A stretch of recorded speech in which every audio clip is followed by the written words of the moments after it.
Mario Martin loves the guitar. He's strummed the strings on one most every day since his mid-teens. The music he makes is a whole lot sweeter these days. That's because he now plays on guitars manufactured in his factory, the Guitar Mill.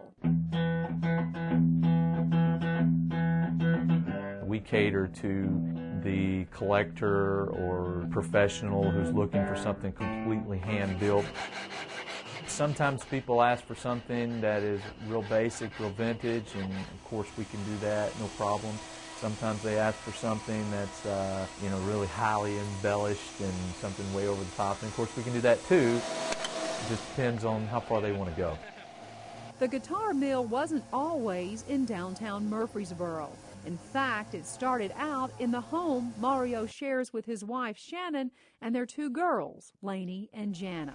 Back then, the garage and bonus room were the factory.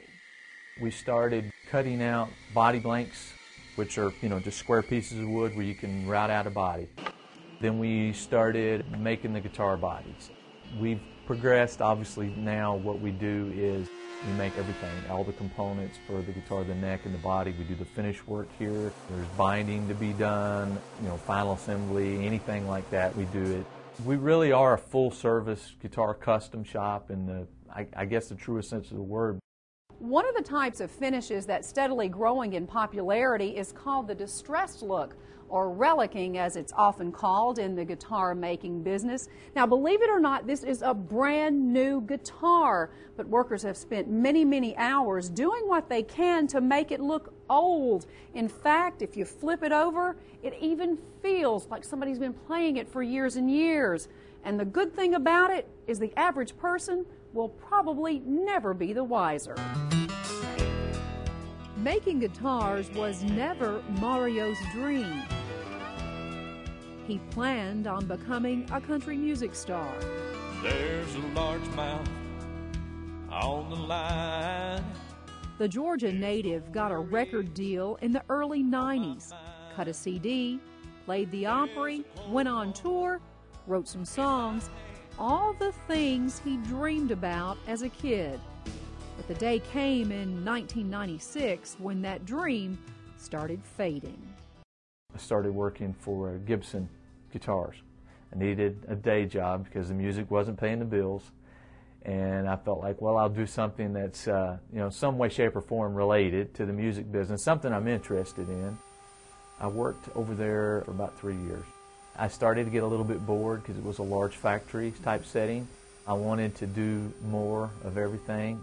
So then I went to work for Fender, and I worked for them for about 5 years and learned a lot over there. At the same time, I was still playing. I got married and we started having children and all, and then I knew that I wanted to be home. I had to do something, it was a little bit more predictable.